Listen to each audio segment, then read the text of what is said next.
This is Global 99.5.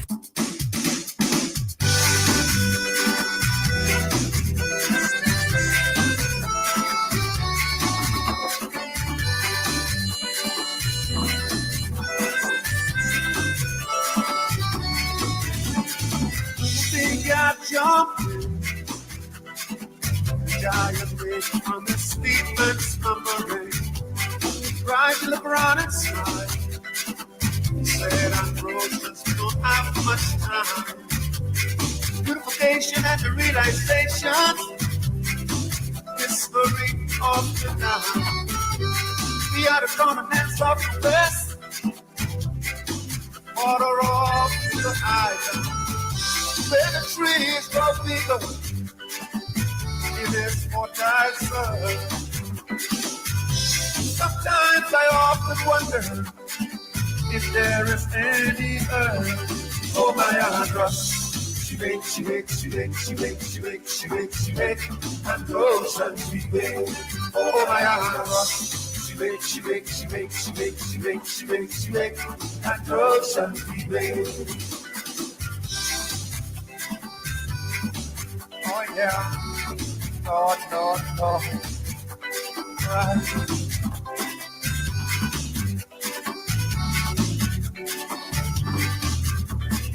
To be gathered party, and all the people celebrating, happy and so jolly, celebrating the big party.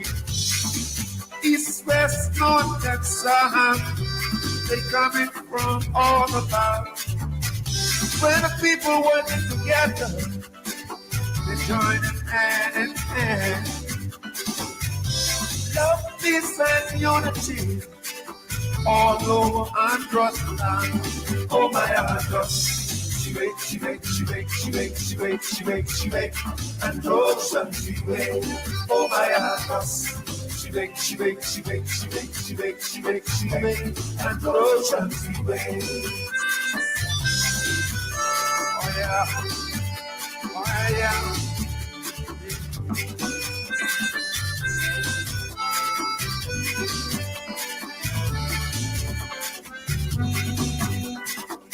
Central Andros, small bay, coral reef.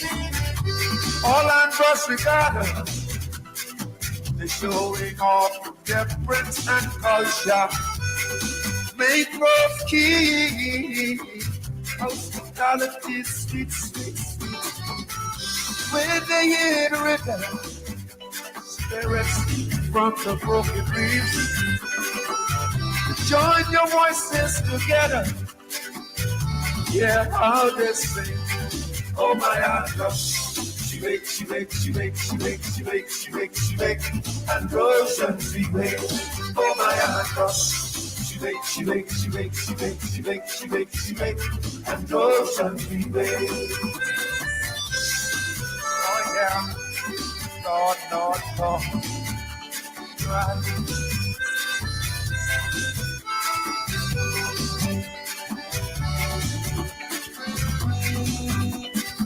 When they hear the rhythm, spirits from the broken reefs, join your voices together, yeah, I'll just sing. Yeah, they must be. Drink still can't stay. Children, you know, people in type in, I'm getting these lessons. We gonna do this like this, okay? Sit down, open the chapter 12. We gonna do it like this. You hear me? Hey! Yeah! Oh Lord, I'll be back! Wow, what is this you little boy? Hey! You know what? What's happened? Listen, let me tell you what happened. Okay, go like this. Children, you ready? Jack and Jill, they up the hill. Oh, they say they was going for water. Say what? Foolish Jill, get her pill. And now they got a son and a daughter. They blame it on the water. Oh, yeah. They blame it on the water. They blame it on the water. Oh, yeah. The water. What do you mean the water? What that mean? Oh, they blame it on the water. The water? They blame it on the water. They blame it on the water. Oh yeah, the water. Check this out. Look out. Humpty Dumpty is drinking on the water. Oh, Humpty Dumpty had a great Bring it on, Bram. All his drinking buddies, all his drinking friends couldn't put Humpty Dumpty back their head up again because the water. They blame it on the water. The water? Oh, they blame it on the water. Oh yeah, the water. Oh, they blame it on the water. Oh yeah, the water. Oh, yeah. They blame it on the water. Oh yeah, the water. Check it out, check it out. Look out. Boy, look out. Boy, this water sweet, eh? Find it, don't play, man. This I'm going water, boy. It's Mary Bo Bitchy done tired of a picnic. She can't get them children to Bruno Mars is R&B. What's up? This is Mariah. Turn your radio up. Baby, please, 'cause we belong together. 99.5 Global FM.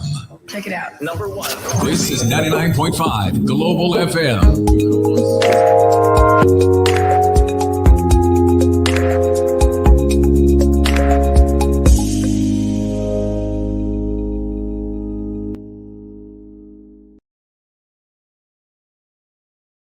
Network and the operators of this Today can be the turning point in your life by making a simple decision. Fundamental questions of navigation. Where am I? Where am I going? And how do I get there from here? I invite the leaders of our planet to ask themselves these three questions before they make any crucial decisions. But if you don't make decisions, you're going to stay right where you are. We are all map makers. We are in a time of transition. If we're going to change, we have to change the direction that we're going. Our planet needs leaders who know where they want to go. When we change the direction we're going, then we want to make sure we're going in the right direction. Leaders who can see the big picture. Because if we're not, we're going to either go backwards or we're going to stay where we are. Recognizing the psychological and the spiritual shifts and changes that need to be made, often from the inside to the outside. To be able to shape your future, you have to be willing and able to change your paradigm. Complex journeys require navigation. The path to the truth is one such journey. This is your GPS. Hairstyling services provided by J.D. Edwards Salon and Spa, Palmdale Shopping Plaza, Madera Street.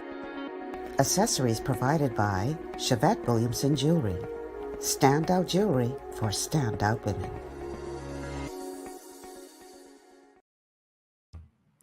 Good afternoon, everyone, and welcome to GPS, Global Paradigm Shift on Global 99.5 FM. I'm your host, Michelle Malcolm, and as always, it is a tremendous pleasure to be in your company today. Thank you so much for tuning in and making GPS a part of your afternoon routine. So today's Monday, and every Monday around these parts, we do what we call a masterclass on the Constitution with the one and only Professor Sidney McArthur, Walter Thompson, and today is no different. We have Dr. Thompson, who's here at the desk, who's going to help us to break down the Constitution of the Bahamas so that we all can know our rights and responsibilities that are contained therein.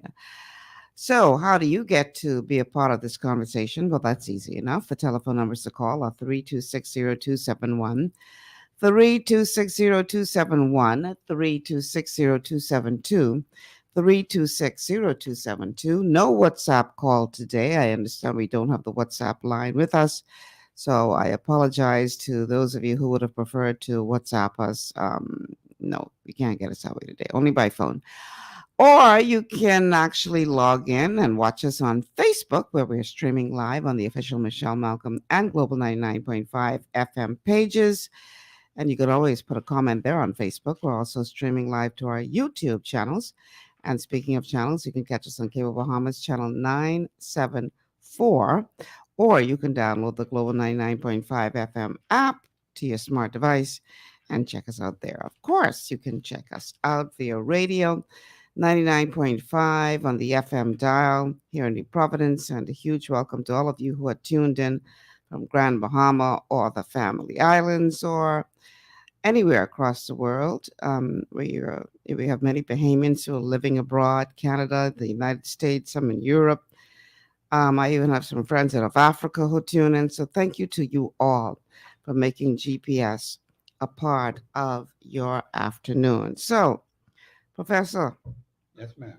I need you to look this way because we got to make sure you all set as far as our camera is concerned. Okay. Yeah, you look good there. Okay, welcome back to GPS Professor. Thank you. Thank you very much. It's good to be here. Good to be here. Beautiful day. Mm-hmm. I'm looking forward to an interesting conversation. Always. On the Constitution of the Commonwealth of the Bahamas. Always. The supreme law of the land. You sure about that? Oh, yes, it is. Well, how come all the people don't treat it like that? You always talking about this is supreme law, but we look and see what's going on in this country, and you have to question that. I'm not going to dispute that. I think people should question it Mm-hmm. because there are some things that are happening which are not constitutionally sound. Mm-hmm. So it's important that the Bahamian people understand what does the Constitution say, not what you think it says, Mm-hmm. what it literally, obviously says. Because people have their views and their opinions. The Constitution say you could have that, so I'm not getting into that aspect of it. Mm-hmm. What is it that the government of Bahamas ought to do? What is it that the Parliament of Bahamas ought to be doing? What is it that the senators ought to be doing? What is it that the ministries ought to be doing according to the Constitution? Mm-hmm. That is our problem. We're not constitutionally sound in our judgments that are being made to govern the country. People have things on scraps of paper and say they're running things. Mm-hmm. But are those things constitutionally sound? Yes or no? Mm-hmm.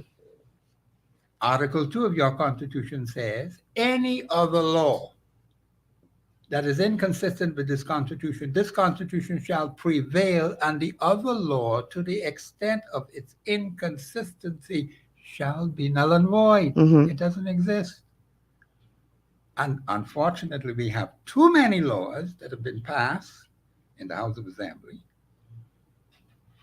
And we also have these conventions, these agreements, these treaties. Bahamians don't even know nothing about them, but they telling us we got to go by them. Mm-hmm. But then we have to examine them to see whether they're constitutionally sound. Right. Everything has to be looked at in light of your Constitution, which is the supreme law. We as Bahamians have to make sure that happens. Mm-hmm. You know, the more I see what's happening around us in the news, the more I say, boy, I wonder if me and Professor Ever can get back to the core Constitution, because that is a good question. There's so much happening, Professor, that All I think kind we of need to things happen. clarify. No, I agree with you, because see, the thing is, I was discussing with my sister, Mm-hmm. and every time she hears something, she asks me, is that constitutionally correct? Right. I like those kind of questions. Uh-huh. Because you're thinking differently now. Mm-hmm. You're not just taking things for granted. You want to know, is the government of the Commonwealth of the Bahamas operating according to the supreme law of the land? Yes or no? Are the decisions being made by the cabinet of the Commonwealth of the Bahamas constitutionally sound? Yes or no? No ifs, no ands, no buts. It is or it is not. Mm-hmm. That's how I look at everything now. Now, people have a right to their views. I'm not getting into that at all. Right. You got a view on something, well, fine. The Constitution say you could express it. That view is not law. Mm-hmm. See, a lot of people have views on all kinds of different things, and I listen to the talk shows sometimes. I hear all kinds of views being traded back and forth. But there is no soundness in those views because they're not constitutionally sound. It has no basis, Ms. Malcolm and Bahamians. Mm-hmm. So what are we wasting all this time for? You think Professor comes here every Monday to waste time? No, sir. I come here to help the Bahamian people to be constitutionally sound. Now, if you ask me a constitutional question, because some of them are very difficult to answer, if I am not sure, I will tell you I have to check further into that. But if I know, and I can say it accurately and precisely as I sit right here today, I will tell you. And anyone who wants to challenge it, they have a right to challenge it. I ain't got no problem with that. Mhm. But you better know what you're standing on, I'll tell you that. Because you might embarrass yourself. Because there's much misinformation out there about the Constitution of the Commonwealth of Bahamas. That is a major problem. Whereas people want to know the truth. People want to understand. People want to say, is it constitutionally sound, yes or no? And I will say to the people today, be careful who you talk to. Be careful who you hear these things from. But then go into the document, learn as much as you can. If you have questions, of course you can have questions. You could find out the answers. But there are some who deliberately and intentionally give out misinformation. At this particular time in 2022, with all this foolishness going on in this place, people need direction, they need guidance, they need instruction. Mhm. And the Constitution is the best document you have. And let me just say this before I close. The Constitution is always right. It is never, ever wrong. I think I need to repeat that in Spanish. The Constitution of the Commonwealth of the Bahamas is always right. It is never, ever wrong. So if you want to always be right, stick with your Constitution of the Commonwealth of the Bahamas, and you will always be right. I can rest that right there. But you know, Professor, as of late, we have been hearing a lot of ministers of government. We've been hearing a lot of, from voices from all different walks of society. And everybody says constitutional rights. But I'm convinced that that's just a popular phrase now, because a lot of times what people are touting as our constitutional rights have little to do with what is contained in the Constitution. That's correct. That is correct. But let me just say this. Since Her Majesty the Queen died, Mhm. and Prince Charles ascended the throne that very day she passed, September the 8th, 2022, Mhm. there's been this heightened awareness of the Constitution, which is a good thing. I like the idea that people are showing interest in the Constitution. This is good. I waited 50 years for this to happen. Right. So I am so delighted that I see the people of the Bahamas wanting to get information, which is a good thing, Mhm. right? And so I'm going to do the best as I can with the help of God, and of course through the radio stations, to get the information accurately and precisely to the Bahamian people so they can make a sound decision. We have to make sound decisions and good judgments. And we only have, Ms. Malcolm, we only have a limited period of time to get this crap out of the way. Mhm. Very limited period of time. And people don't know how deep we are in trouble. And I start to analyze all those things, but them fellas sign up, say, we have to do this, we have to do that.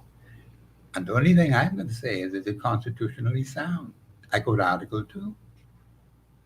And if Article 2 tells me they ain't so constitutionally sound, we could just knock that off.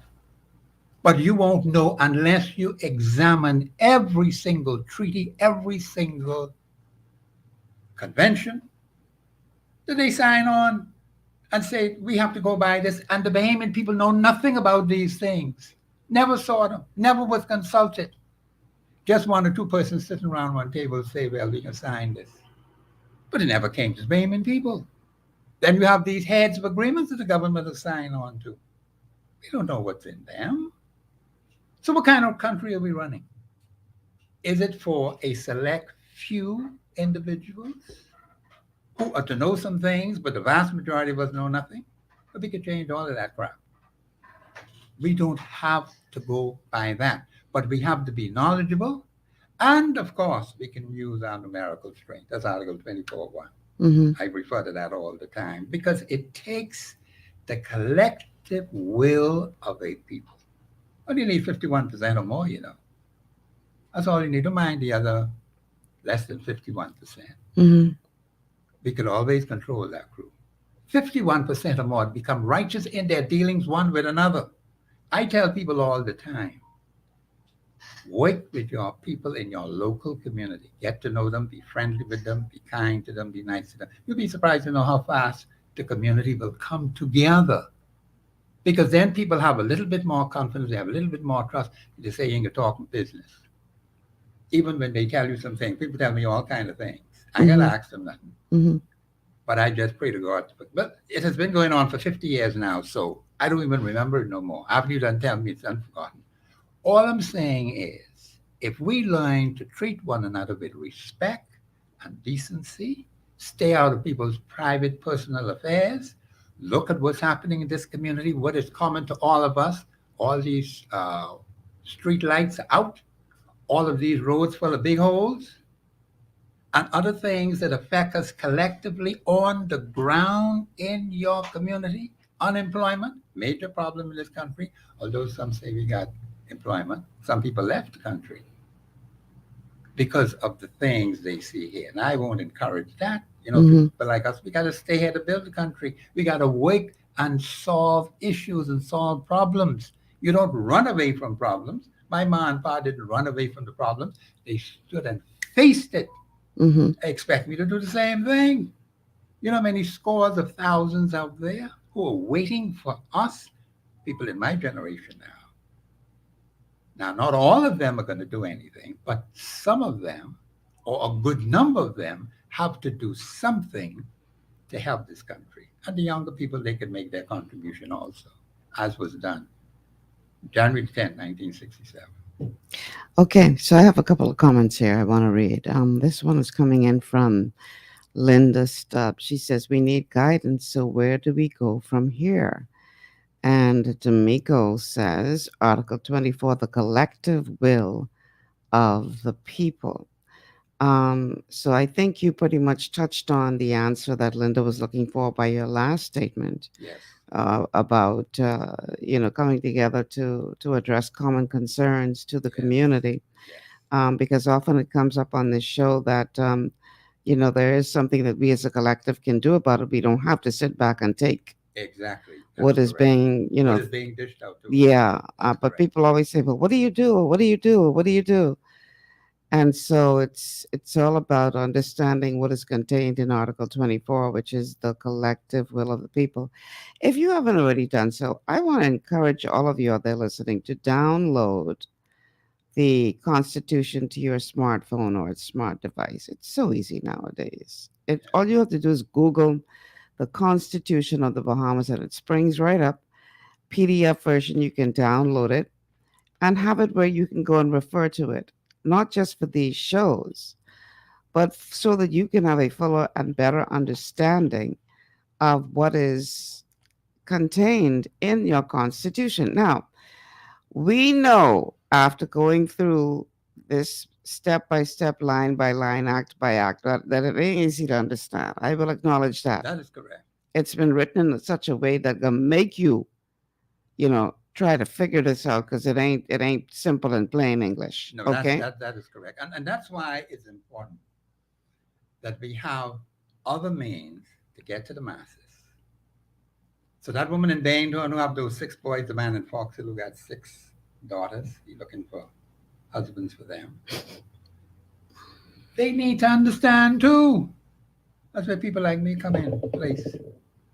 To make it simple, to make it plain. Because they may not be able, but I don't expect them to do like how I do, because I'm a professor of law. But the point is, we who know better are supposed to assist those who don't. That's how this thing works. Mm-hmm. Not everybody's a doctor. Not everybody is an accountant. Not everybody is a nurse. But I'm simply saying that we have our talents, we have our abilities, we have our potential. Because a lot of people are working along with me when I appear on this show. You know the work that goes on behind the scenes. Professor can't do that by himself. Mm. It takes a team to do it. I tell people that all the time. You won't see me on a Monday if I don't have that team to help me. Right. That's how it works. That's how much goes into trying to break this thing down. That's how much goes into getting information that is accurate, that is precise. And some things, got to be looked at with a fine-tooth comb. What is the source? Is the source credible? Is it reliable? Is it responsible? You don't want to give misinformation to the public, as there's much misinformation out there right now. And I listen to the shows and I hear people talking all kind of crappy things. But that's not helping the Bahamian people. The people are interested in this constitution. That's a wonderful thing. And Bahamians keep it up now because, I get excited when I see that kind of interest. I've waited 50 years for that. Right. Now, we can't let that go. We have to do something with it. And we have a limited time to do it. So we can't waste time. We must learn to get on well with each other, put aside our differences.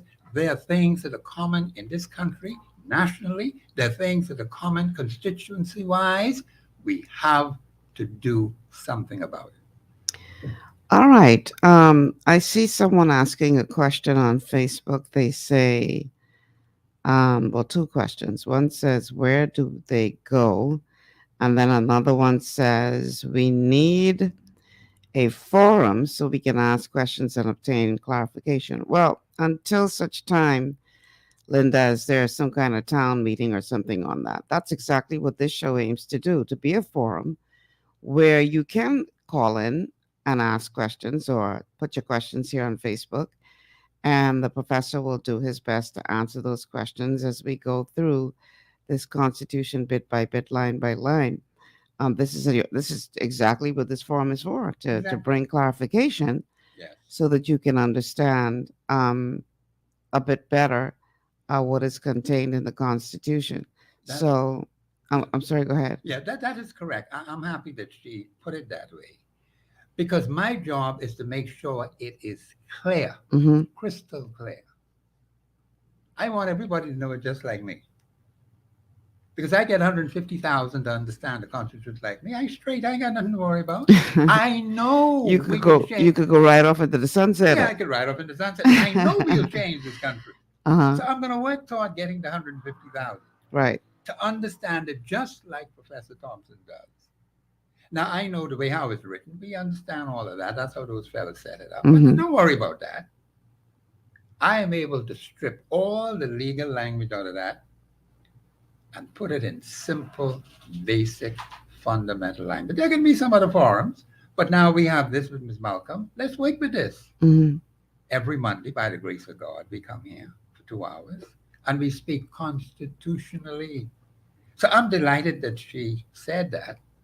And I'm happy to see that people are listening because I hear all the time when I go out. People just keep talking about this show on Monday. And that's a good thing. I tell them, keep listening. I said, now I'm going to call on you soon, And they say, yes, Professor, when you call on us, we can be ready.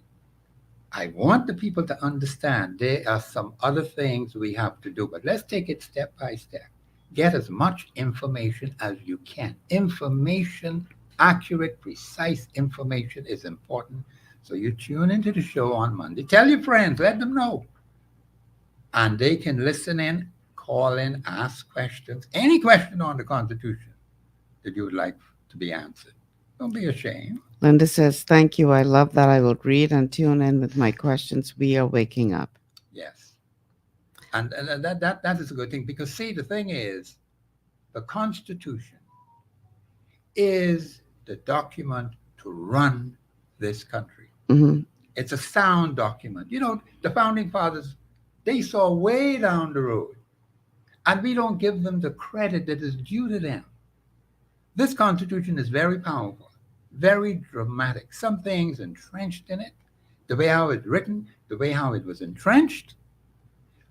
The government of the Bahamas will be hard-pressed to change it. They can't change it unless they get the consent of the people. Now, you got some fellows who are trying to wiggle around. I was just going to say, boy, some certainly trying. Oh, yeah, they are. But it's unconstitutional, it's not sound. The Bahamian people have to wake up to it and realize, well, we could deal with that crew. So you don't got to worry too much about them.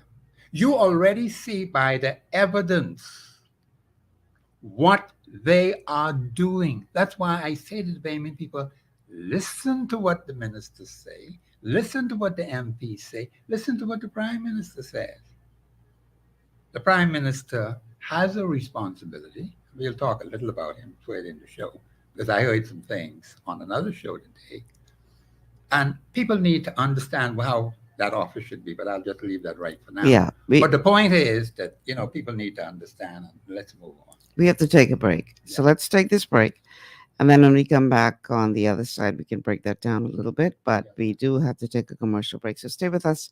This is GPS. We'll be back after these words from our sponsors with more from our masterclass on the Constitution of the Bahamas. Stay with us.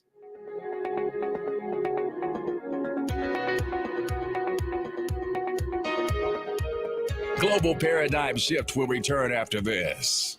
Understanding your microbiome, also known as your gut ecosystem, can change everything you thought you knew about nutrition, digestion, immunity, and metabolism. Keeping your gut ecosystem healthy and balanced is essential. Ultimate Microbiome by Longevity was specifically formulated to optimize this ecosystem. It provides the advanced support your gut needs through prebiotic, probiotic, and postbiotic supplementation. Our unique blend of probiotics includes Lactobacillus and Plantarum, healthy bacteria that can help prevent harmful bacteria from taking over your gut. Increasing your gut's population of beneficial bacteria creates a more balanced gut microbiome, which has been shown to aid in weight loss, skin health, sleep, mood, and may even help with seasonal allergies. Ultimate Microbiome also promotes the production of postbiotics. Postbiotics are key to help regulate your gastrointestinal health. To enhance digestion, Digizyme Multi-Enzyme Complex, a blend of 5 specific enzymes, has been added to Ultimate Microbiome. It can help break down food so your body can better absorb nutrients. Plus, we've added our proprietary I-26 Hyperimmune Egg Powder to aid in the elimination of disease-causing gut bacteria and help your body balance its immune response. Ultimate Microbiome, the scientific, proprietary, and holistic approach to gut health that helps optimize your body's entire gut ecosystem. To learn more, contact your Longevity associate.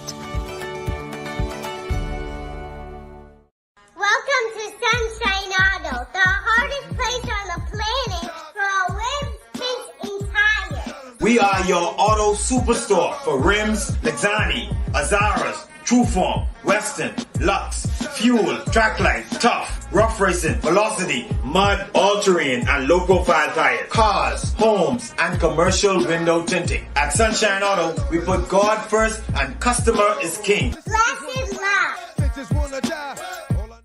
To stay healthy, it's crucial to make sure you get the nutrition you need every day. But it's difficult to get all your recommended vitamins and minerals from food alone. Even in the United States, 94% of people are deficient in at least one nutrient. Beyond Tangy Tangerine 2.0 by Longevity is a simple, convenient, and affordable way to help your body get the essential nutrients it needs. It's an advanced plant-driven multivitamin mineral complex that contains certified organic whole foods, trace minerals, and antioxidants.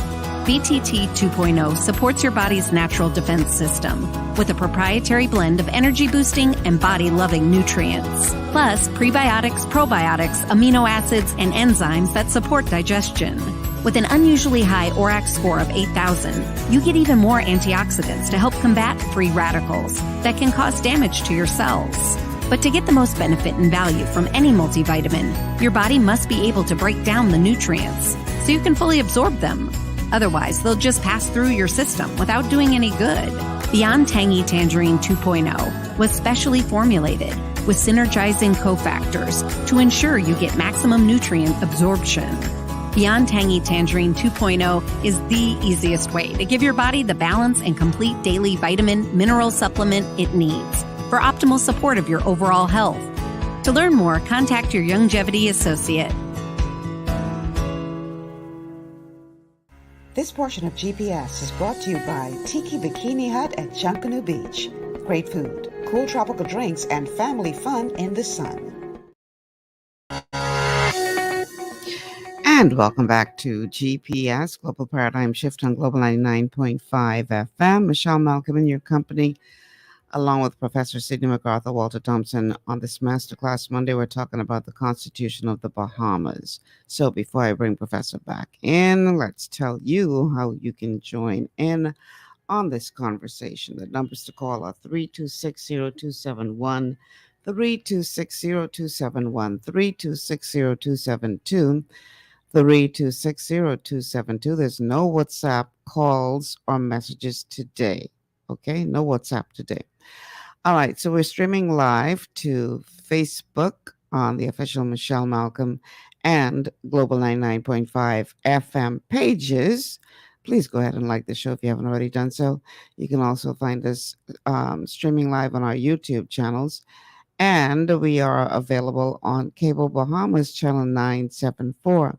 Alternatively, you can download the Global 99.5 FM app to your smart device and check us out there. In the app, you'll be able to listen to past shows and really become very engaged with GPS. And of course, welcome to all of you who are tuned in from at home and around the world as you listen to GPS. On Mondays, we discuss the Constitution of the Bahamas, and the goal behind the shows on Monday is to educate the masses about what is contained in that show so that we can all have a better understanding of our rights and responsibilities as it relates to the show. It relates to the Constitution.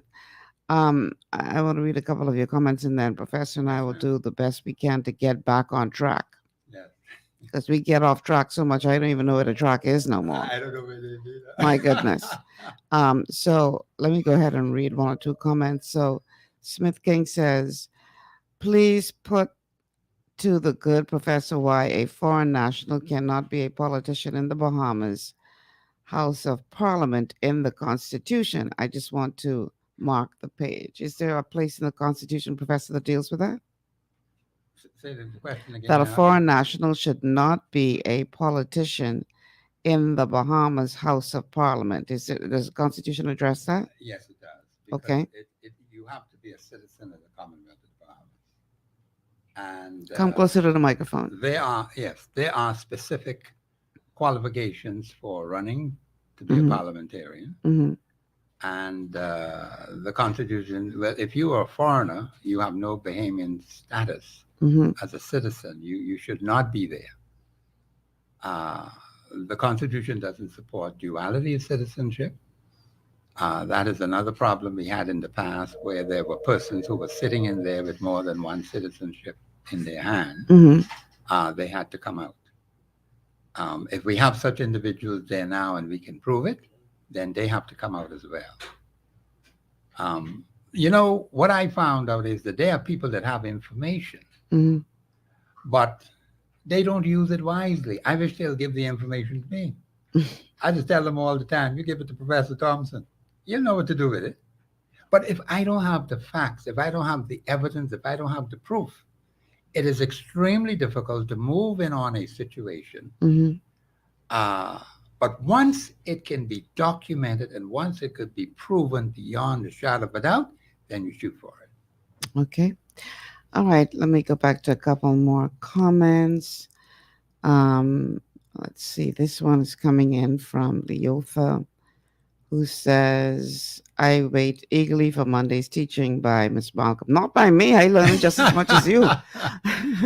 By Professor and others about understanding the Constitution of the Bahamas. Okay, good stuff, Leotha. I Trust me. tell her that I appreciate that, and so many others are saying the same thing.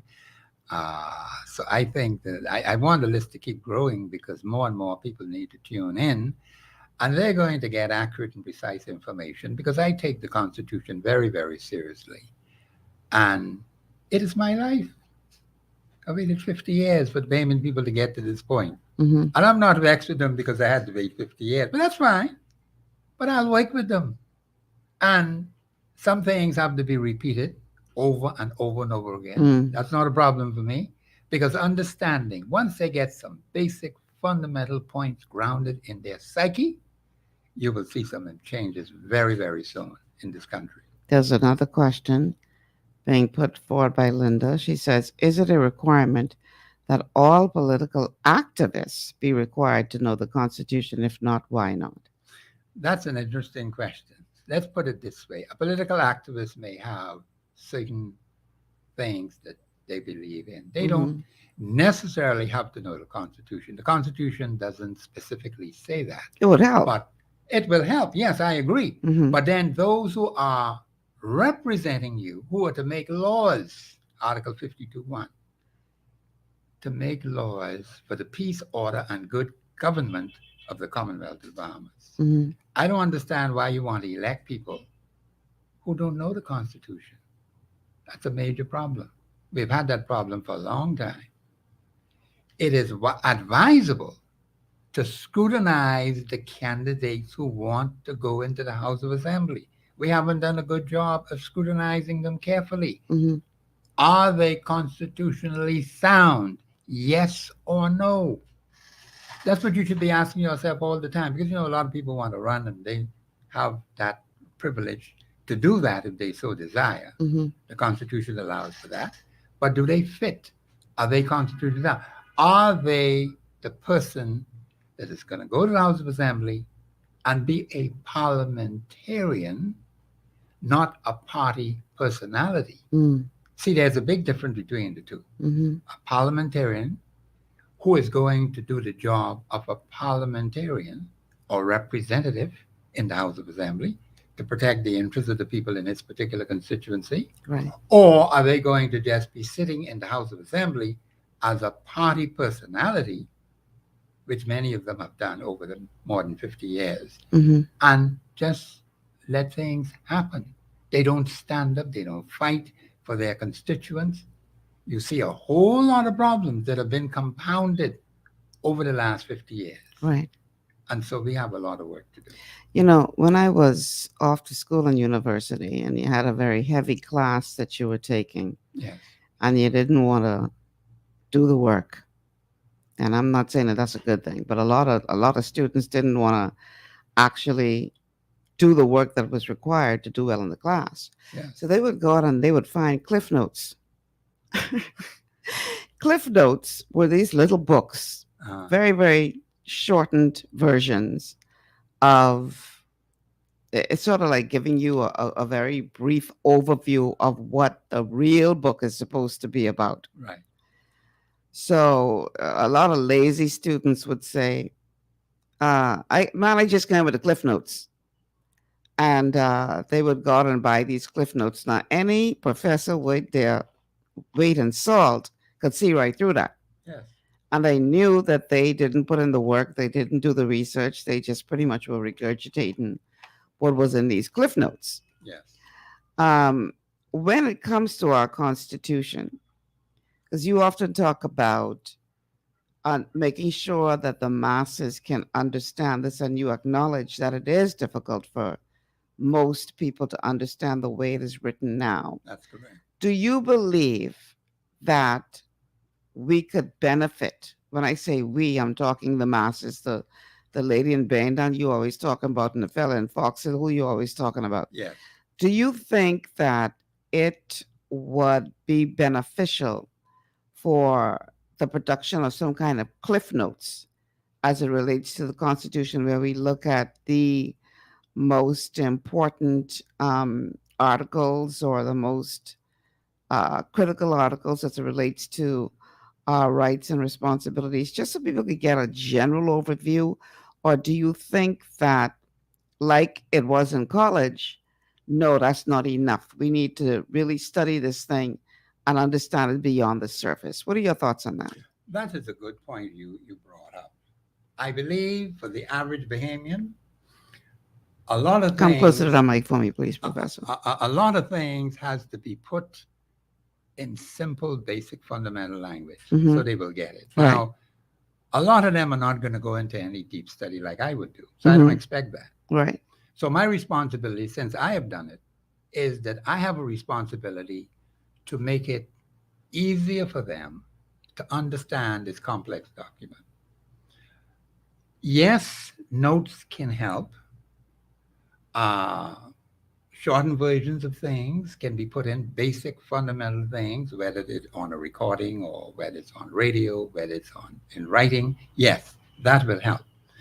But it is important that the one who's going to do it understands how to do it, because you don't want to mislead anyone. You cannot leave out vital information. And if that is left out, that's going to pose a problem to the Bahamian people. Right. So one has to look at it, say like the office of Prime Minister, as I had mentioned earlier in the show, and I wanted to get back to it. I hear a lot of people talk about the office of Prime Minister, but they are misunderstanding a lot of things about the office of Prime Minister. Okay. The office of Prime Minister, here's how I describe it. The office of Prime Minister is like a gigantic octopus that spreads its tentacles into every single facet of Bahamian life. That's a fact. Gigantic octopus. The office of Prime Minister touches every single facet of Bahamian life. That's just the way it is. Now, the person in that office has enormous powers, tremendous powers. There are people who are complaining about the powers of that office, but it's constitutional. I don't complain about it. It's how it's handled. The only entity that can handle the Prime Minister are those same persons sitting in the House of Assembly. When you say handle the Prime Minister, what do you mean by that? In other words, you keep tabs on him or her to make sure that they run this place according to the Constitution, because they were the ones, remember now, how is the Prime Minister selected? One, the person who is in charge of the party, one, that has the overwhelming majority of the people of that house supporting him. Now, there are two options. That's one option. The next option is, if there's no such individual in the house like that, then the person who commands the majority of the members of that house.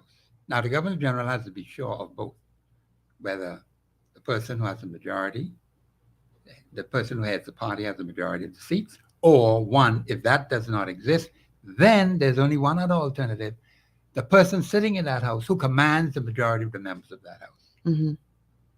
Now, since they're the ones who are going to recommend to the Governor General, that's who we want, well then, they have to keep tabs on that particular person. Because what has happened basically is that persons who sit in the House of Assembly, and because a particular party, and this is another mistake we need to look at, where it has such large numbers of people. Look at the two last elections. The last one, 32 and 7. The one before that, 35 and 4. You see how lopsided that is? So the persons who are sitting there, members of that particular political party, they sit as party representatives in a parliamentary seat. They do not watch and challenge the government, because Parliament's supposed to keep tabs on the government. But in your Constitution, here's what the Constitution says. The Prime Minister, one, not less than, notice the wording, Ms. Malcolm, not less than 8 other ministers, not less than 8. Okay. So that's 9. So when you have that in there, the man could go through the roof with appointments. Now, is that constitutional? It's constitutionally sound because it's in the document. What it should have read, basically, is not more than. Okay. You see? But the Constitution, not less than. And then it names the Prime Minister, the Attorney General, Minister of Finance, those 3 positions. Now, when you look at it today, we got some fellows called state ministers. That's not a constitutional office. We got one fellow called Deputy Prime Minister. That's been going on from the beginning. We ain't changed that yet. That's not a constitutional office. So what we have allowed the Prime Minister to do is to make these appointments. We don't challenge them. And they have become so entrenched. They've become entrenched, and people believe that's the right way to go. But the Constitution says no, that is not the right way to go. I don't care how long you've been doing it. You've been doing it wrong for more than 50 years. And we need to stop the foolishness. But we don't keep tabs on the government of the Bahamas, as the Parliament is supposed to do. The Prime Minister appoints people to the judiciary. Right. But that's constitutional. And let's put it this way. The Constitution says he can do it. He appoints all the ambassadors. He got to ask nobody nothing. Mm-hmm. No committee to say, well, hey, this is the standard we should have. Right. It's in his mind, so he sees some fella down there, and then he could make you a minister without portfolio, or minister for a specific responsibility. And all of that is constitutionally sound. All of that is constitutional. Mm-hmm. But some things are not constitutional. Deputy Prime Minister, Minister of State, that's not constitutional. But these things have gotten so entrenched in our people. We never question anything.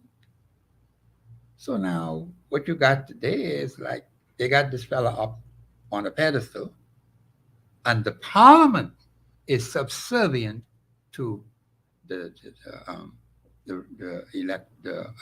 office, the government. Whereas it should be the other way around. The Parliament has the executive ought to report to Parliament. Mm-hmm. But when you look at the way how the thing's set up now, you just got everybody inside the house who got one position. Either the chairman of one board, or this or that or the next thing. Just about all of them got position. So this is done by the Prime Minister. See, if we had not, it says not less than. Right. But if we had a minimum, a maximum, say not more than 8. Mm-hmm. So he can't appoint more than 8, plus himself make 9. Right. That's it. Mm-hmm. But the Constitution says not less than. So that's a big difference right there. So then you see this thing go wide open. Right. All kind of ministers in there. Mm-hmm. And then all kind of committees. Notice all these committees, all kind of committees all over the place. Then ambassadors, all kind of ambassadors, all kind of consultants. That's in the office of the Prime Minister. It makes you wonder. Oh, go ahead. Finish your point. But the point is, if you're going to do anything with the office of Prime Minister, mm-hmm. you got to change your Constitution. Just as simple as that. Now, the Bahamian people need to think about that very seriously. Mm-hmm. Now, there have been 5 personalities who have been through that office. 1 is there now, 4 before him. And we got to ask ourselves, is this the type of governance we want? Do we want this one particular person? And then it's the fault of the Parliament because the people elected to keep tabs on the government or the executive are not doing it. They become a part of the executive. That's the problem. They take the positions. Oh, I want to be chairman of that board. Mm-hmm. And they get one check for that. So they're satisfied. So a lot of things go unchecked. And you got all kind of mixing up. And then people get confused. And they say, well, how come it's that way? Because the parliamentarians who sit in the House are not doing what they're supposed to do. That's our big problem. But if we had a situation where we have to make an amendment in the Constitution mm-hmm. to block the Prime Minister from appointing too many people to that cabinet. Right. We should make it himself and then another 8 maximum. That's it. Or less than that. But we have not done that. That's why there's some things in the Constitution that need changing. We got to check that office of Prime Minister. Mm-hmm. That's one of the bigger things we need to deal with when you talk about change. And I think the Bahamian people need to look at it very seriously. Okay? Because some things are happening which have not been to our advantage as a nation. Because the office is extremely powerful. Mm. And the person who sits there, when they look at all this power and see what they got in their hands. It's getting scared. It's scary. I'm scared myself. But then I can't knock the particular personality because It's constitutional. Mm-hmm. So I got to go along with it until the people say, listen, man, we got to change this. Because here is someone sitting in the office exercising all this power, and it is not to the advantage of the majority of the people of the Commonwealth of the Bahamas. And that's why I keep saying to people, watch what your government is doing. Mm-hmm. But we ain't doing that. Watch what your parliamentarians are doing. Some of them are extremely lazy and weak. And conditions in these constituencies are deteriorating badly. The lifestyle of the people. And Article 52.1 says, for the peace, order, good government. Mm-hmm. Those are the three things that should be in every single law that's passed in that House of Assembly from 1729. But let's say from July the 10th, 1973. Mm-hmm. Because you see, all those other funny things that were there, which do not go along with our current Constitution, you got to scrap them. Those need to change. We got all kind of laws on the books, and I tell people all the time, the Bahamian people don't know anything about law. That's why you find in these communities there's always trouble. They're always fighting and carrying on bad. We can't keep our people in ignorance like this. You know, unfortunately, Professor, I hear you. But sometimes I even wonder if the Bahamian people care to know. And I know that we have a growing audience of people who tune in, especially on Mondays, to get more knowledge. And that's encouraging, like you say. Very encouraging. But we still have far too many people, Professor, who could care less. And they only go in by whatever their MPs say or whatever their party leaders say. And, you know, they could care less. Sometimes I wonder if we're fighting a losing battle. No, it's a good point. And I'm not going to dispute what you say, you know, because I see it every day. These people are so steeped into this psyche, which they have had for a very long time. They don't know better. You say they don't care. That's a view you have. Fine. I'm not going to knock that view. I look at it a little differently. I look at those people out there in my constituency, and I know they don't know any better. They have been so steeped into that party thing, it has drowned them. Wow. We have to take a break, Professor. You believe half the show done gone already? Oh, what you mean? I just thought you just getting I was just getting worked up. Half the show done gone already. What a time. Yeah. Okay, so we're going to take this break. And then on the other side of the break, let's see if we can dive back into... I don't even know where we are anymore. We were supposed to start with Chapter 10. I tell you, of the Nationality Act? The Nationality Act. Okay. We've been off of that. Yeah. Let's see if we can get there on the other side of the break. Stay with us, everyone. This is GPS. We'll be back after this.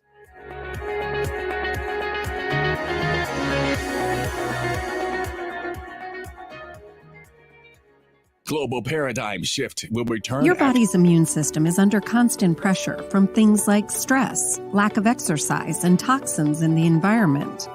It's crucial to be proactive and support your immune system with the nutrients it needs to function effectively. But it's often hard to get these nutrients from food alone. Introducing fast-acting Zinc Plus Immune Support by Longevity.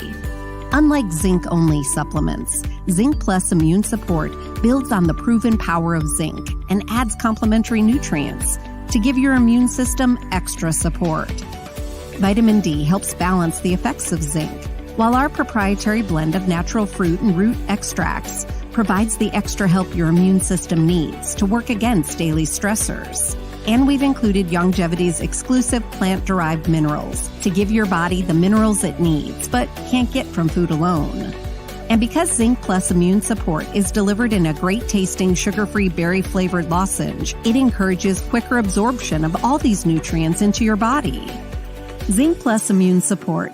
Zinc plus the extra support your body needs to promote a healthy immune system. To learn more, contact your Longevity associate. Welcome to Sunshine Auto, the hardest place on the planet for rims, tints, and tires. We are your auto superstore for rims, Lexani, Azaras, Trueform, Western, Lux, Fuel, Trackline, Tough, Rough Racing, Velocity, Mud, All-Terrain, and low-profile tires. Cars, homes, and commercial window tinting. At Sunshine Auto, we put God first and customer is king. It's gotten harder and harder to get your daily requirement of vital nutrients from food alone. Without additional vitamin and nutrient support, your health and well-being can suffer drastically. That's why Z-Radical was specifically formulated. It combines a blend of antioxidant-rich vitamins, minerals, and botanicals with the protective powers of fucoidan to help fill the gaps from lack of nutrients in your foods. The core of Z-Radical is fucoidan, a naturally occurring polysaccharide that helps stimulate immune reaction, protecting you against inflammation and oxidative stress.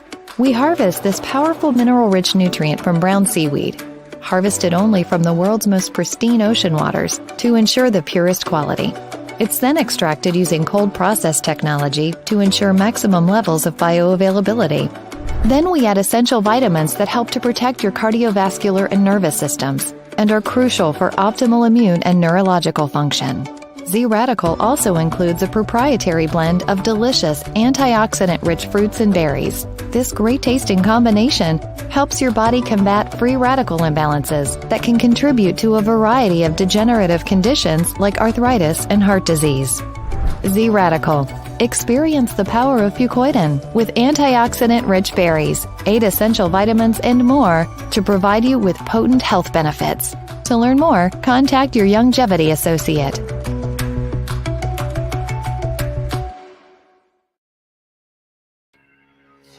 And we are back. Welcome back to GPS Global Paradigm Shift on Global 99.5 FM. Michelle Malcolm here, along with Professor Sidney McArthur, Walter Thompson.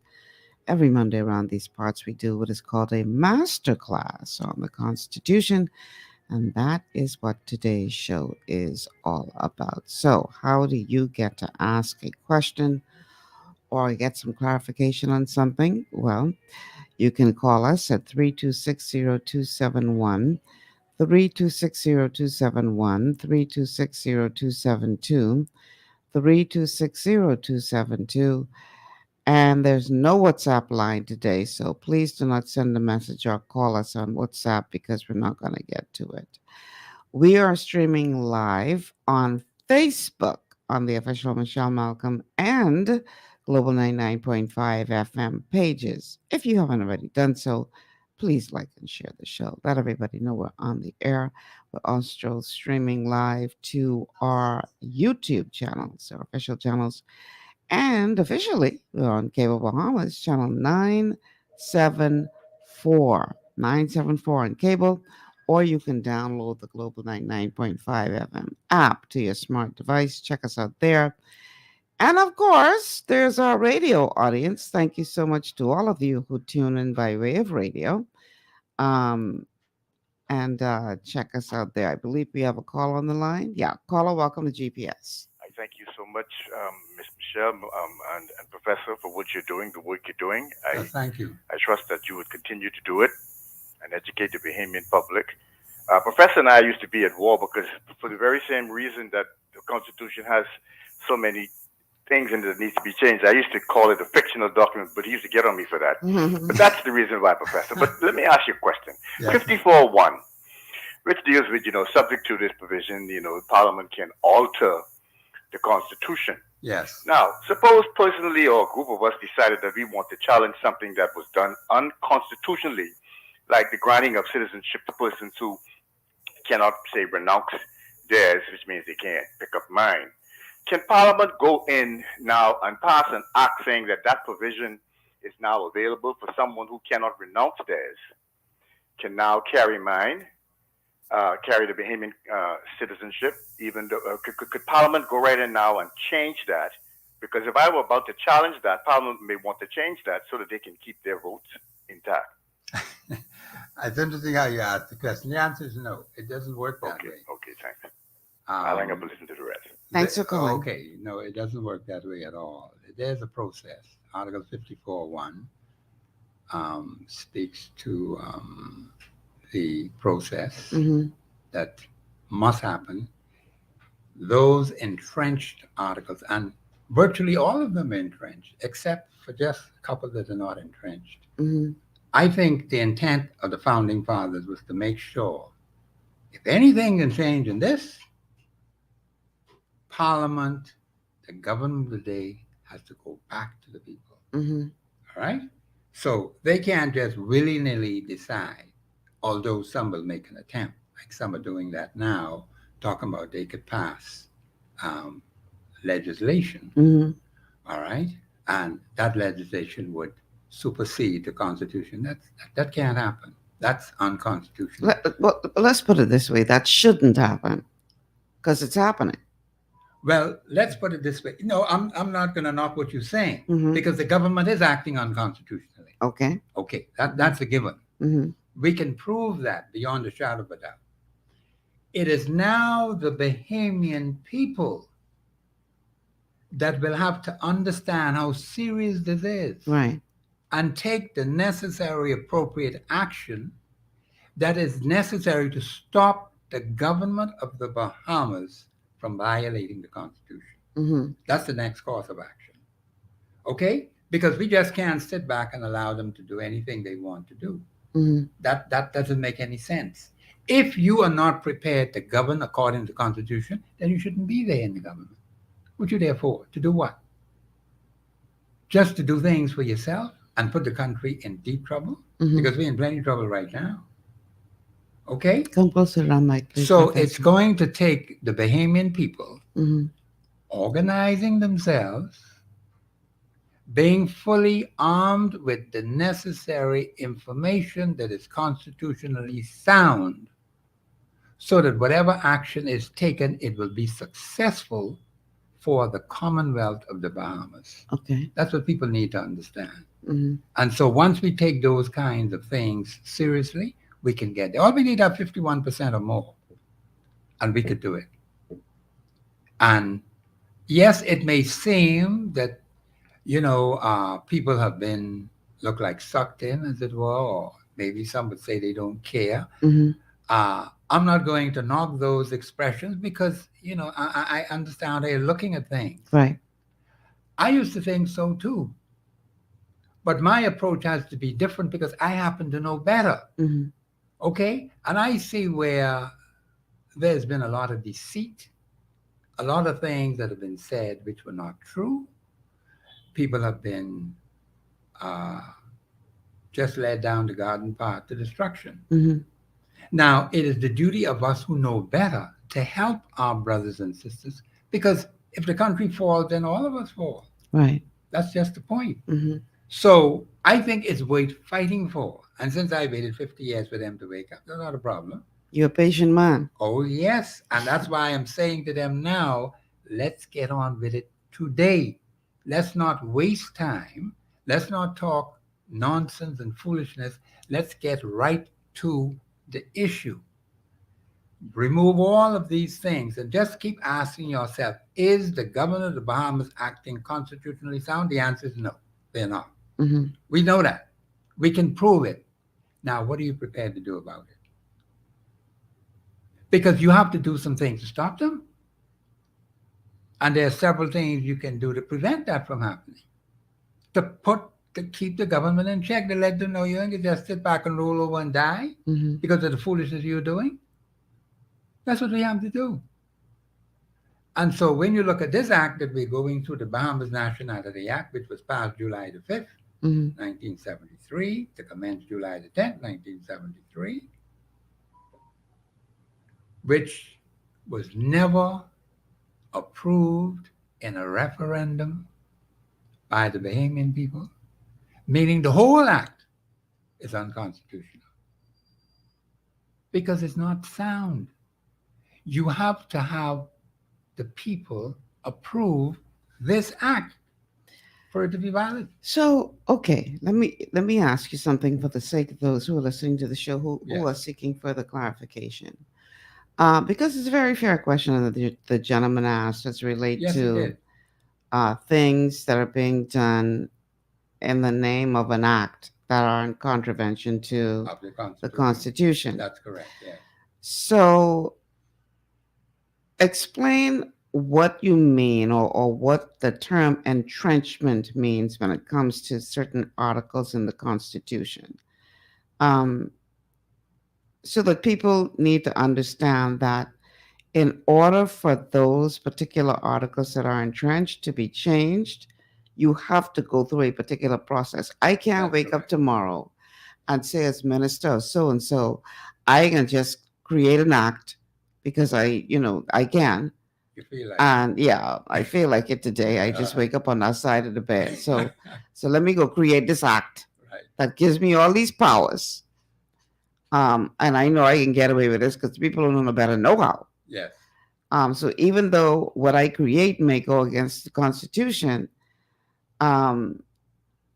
what does it mean that a particular article in the Constitution is entrenched? And what does it look like in order for that entrenched article to have to be changed? What is the process? That's an excellent question. Now come closer to the mic. I want everybody to hear you good. Yeah. Okay. I'm going to answer it constitutionally. Right. But it's an excellent question. Mm-hmm.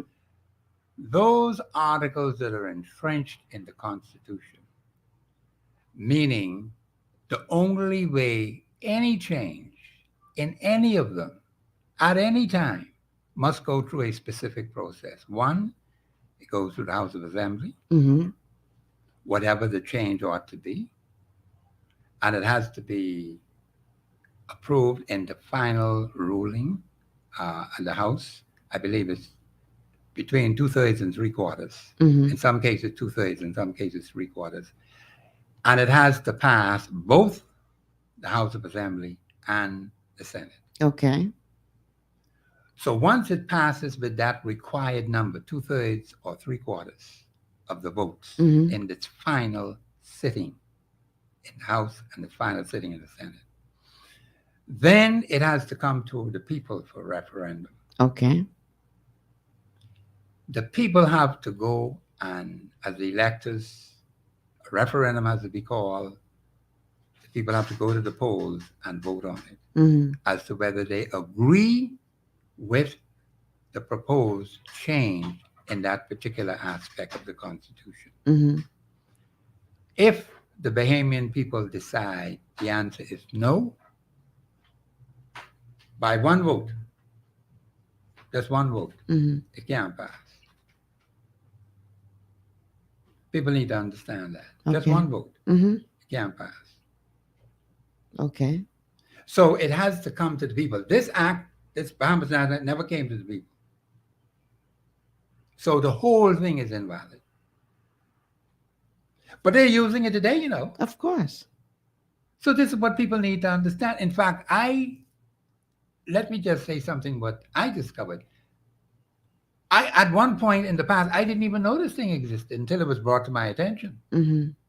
But I saw some strange things happening about citizenship. But I say this can't be right. Because you study the Constitution. Yes. And you know what the Constitution say. But I had no idea that this piece of crap here existed. And when it was brought to my attention, and I saw the 4 things they say they want to do, I said, wait a minute now, this ain't no Constitution. When I look at the reading, the beginning of the act itself, that offended me. Okay. Because I said, this is a way for the Constitution. The Constitution has all these things you're talking about, you're making changes, renunciation and deprivation, all them kind of things, and certification and all that. I said, well, you get all that. But I didn't know it existed. So I saw some strange things happening with citizenship in this country. But I didn't know that this thing existed. That this is what was governing, right. Okay. Yeah, They were using this all along for 50 years. 50 years from its very beginning. So you can imagine how many people fraudulently got citizenship through this piece of crap. Well, now you see, you're going to open up a Pandora's box. But it's the truth, Ms. Malcolm. They were using this from its inception. But I had no idea that they were. Until later on down, when I discovered, well, what kind of nonsense is this? This act has no validity whatsoever. None. It's not constitutionally sound. So the whole thing, you got to throw it out. But now, Professor, you're talking about something that could impact a whole lot of people. Yes. You're talking over 50 years. Yes, ma'am, because they did something that's wrong. You cannot take an act and supersede the Constitution. That can't happen. Now, if they had brought this act to the Bahamian people and the Bahamian people approved it, fine, no problem. But that was never done.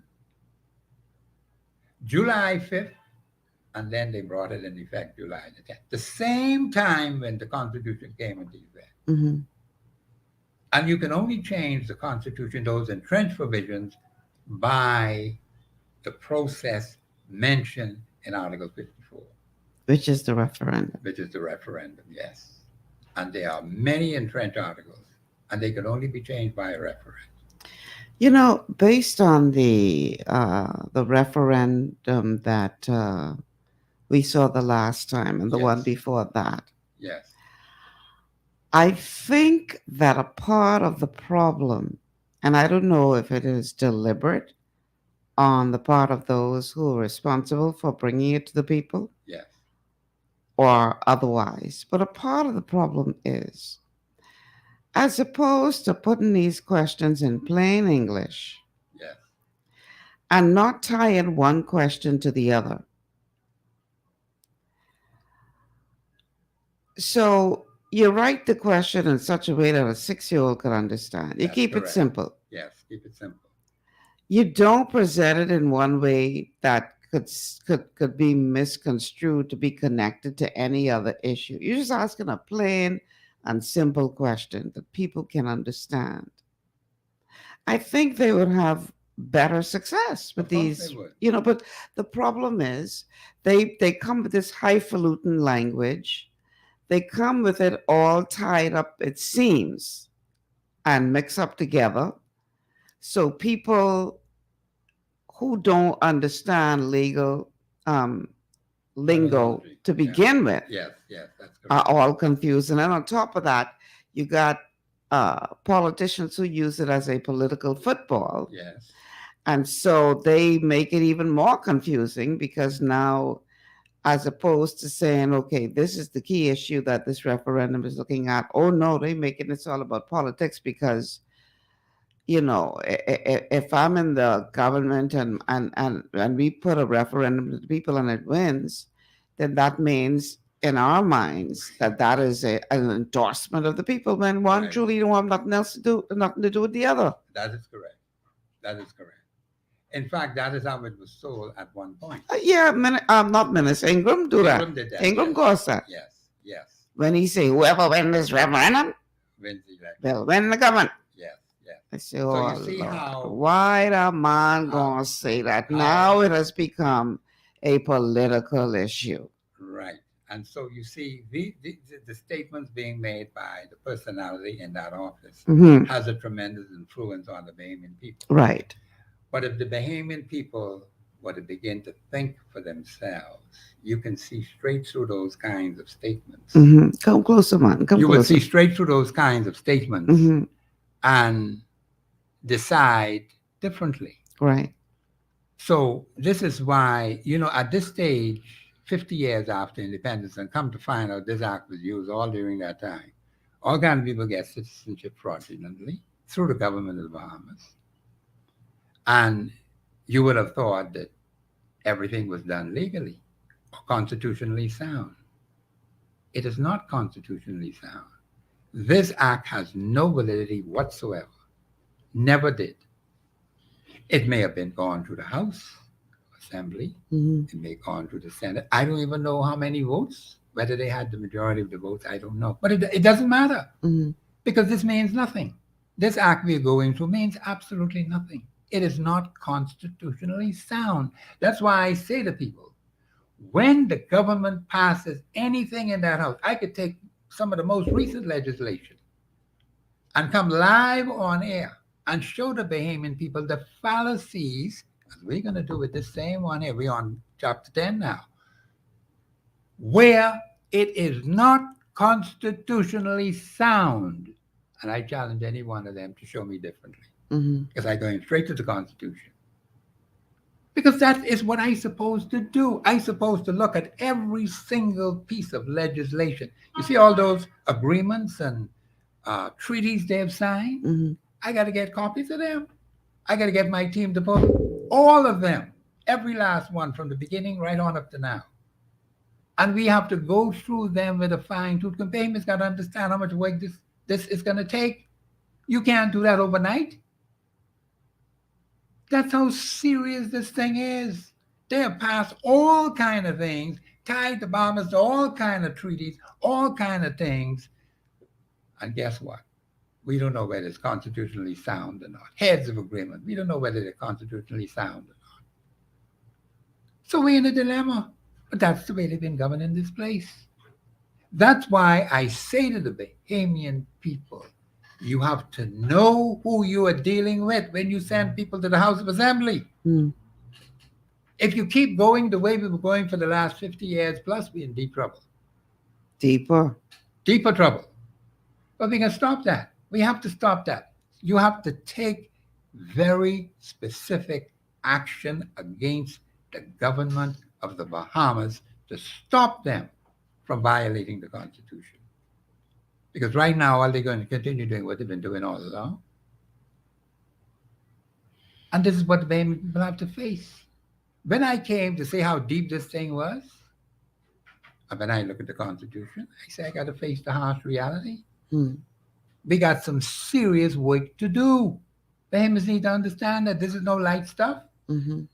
Our very life as a nation hangs in the balance, what we do.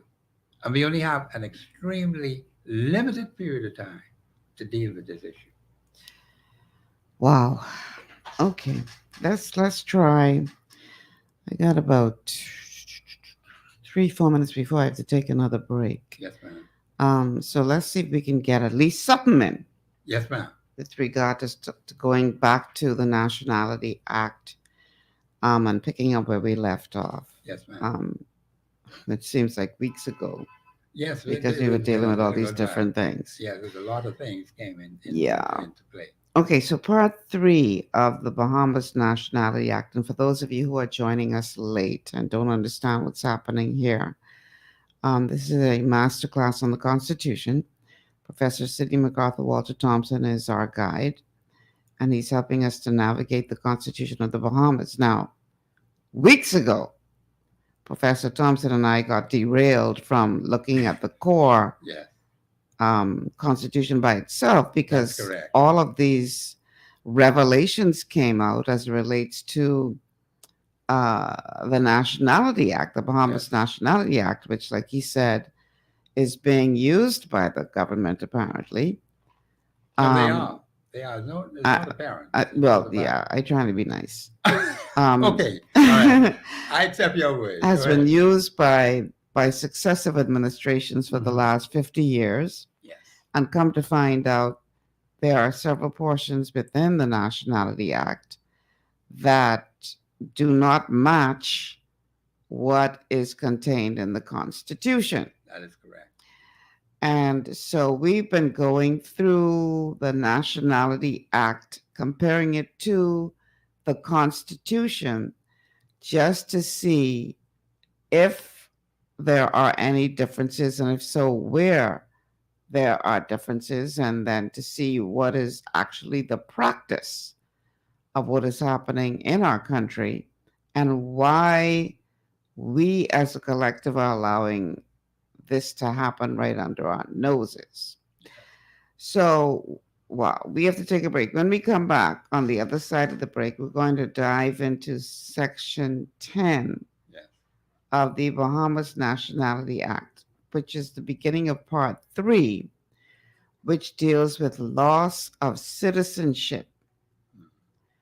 How does a person who has citizenship of the Bahamas lose that, according to the Nationality Act? And then we can compare that to what is said in the Constitution and see what is what. So stay with us. We'll be back after these words from our sponsors.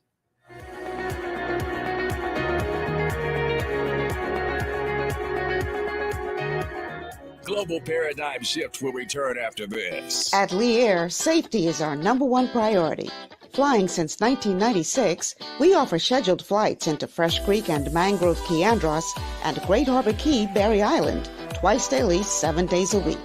Affordable charter services are also available to anywhere in the Bahamas and the Caribbean. Lee Air Charter Services. Call 225-3267, 702-7127, or 322-1317 for reservations. Understanding your microbiome, also known as your gut ecosystem, can change everything you thought you knew about nutrition, digestion, immunity, and metabolism. Keeping your gut ecosystem healthy and balanced is essential. Ultimate Microbiome by Longevity was specifically formulated to optimize this ecosystem. It provides the advanced support your gut needs through prebiotic, probiotic, and postbiotic supplementation. Our unique blend of probiotics includes Lactobacillus and Plantarum, healthy bacteria that can help prevent harmful bacteria from taking over your gut. Increasing your gut's population of beneficial bacteria creates a more balanced gut microbiome, which has been shown to aid in weight loss, skin health, sleep, mood, and may even help with seasonal allergies. Ultimate Microbiome also promotes the production of postbiotics. Postbiotics are key to help regulate your gastrointestinal health. To enhance digestion, Digizyme Multi-Enzyme Complex, a blend of 5 specific enzymes, has been added to Ultimate Microbiome. It can help break down food so your body can better absorb nutrients. Plus, we've added our proprietary I-26 hyperimmune egg powder to aid in the elimination of disease-causing gut bacteria and help your body balance its immune response. Ultimate Microbiome, the scientific, proprietary, and holistic approach to gut health that helps optimize your body's entire gut ecosystem. To learn more, contact your Longevity associate. For all your building needs, it's Carib Construction and Project Management on Gladstone Road. We build it all: schools, homes, hotels, and more, including structures requiring a Phase 3 electrical contractor. We also provide project management services. The first step towards your dream building begins at Carib Construction and Project Management. Call us at 376-1556 or 341-4466. One of the things I love about the mailboat is their relationship with Bahamas Air. I can earn travel points on my international freight and redeem them when I fly. For me, online shopping is easy, with mailboat to U.S. addresses and regular freight delivery to Nassau. Plus, I can always prepay customs and freight, and they always notify me when my package arrives. Yeah, a lot of people think the mailboat is just for shipping, but they also offer a safe and secure storage facility at affordable rates, all in a central, convenient location. We also offer passenger service into Freeport multiple times per week with a seating capacity of over 450 persons. With family movies on large screens, one hot meal included, and on-board lounge for snacks and soft drinks. We're the mailboat. We're bridging people, products, and places.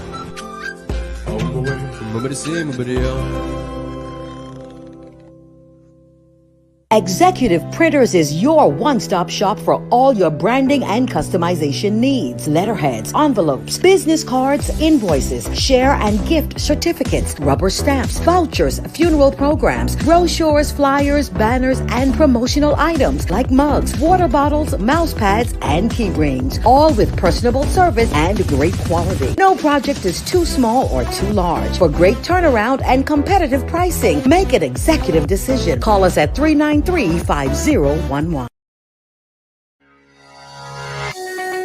Welcome back to GPS Global Paradigm Shift on Global 99.5 FM. Michelle Malcolm here, along with Professor Sidney McArthur, Walter Thompson. On this Masterclass Monday, we are looking at the Constitution of the Bahamas with a view to helping you to better understand it. The telephone numbers to call: 3260271.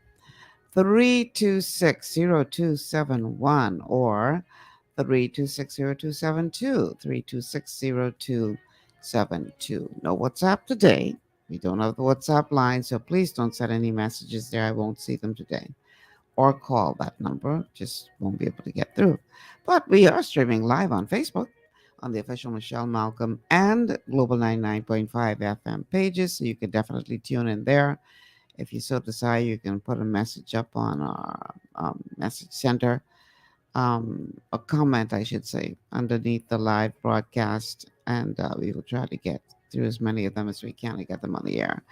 You can also check us out on YouTube on the official Michelle Malcolm channel. And you can find us on cable Bahamas channel 974. You can download the Global 99.5 FM app to your smart device. And the app you should really take advantage of because you can check out today's show or former shows. Not just of GPS, but everything that airs on Global. You want to check out that app to bring you up to speed and keep you up to speed as it relates to what we're doing here. Welcome to you all who have tuned in by way of radio. Thank you for all of you who are tuned in from Grand Bahama, from the Family Islands, from across the world, and last but not least, from right here in New Providence, because there are 1,000,001 stations on the air here in Nassau. I don't know how they don't cross over each other bandwidth. There's so many of them. And so the fact that you are here tuned into GPS, I don't take for granted. I want you to know that we appreciate you tuning in to this station very much, because you could have been anywhere else.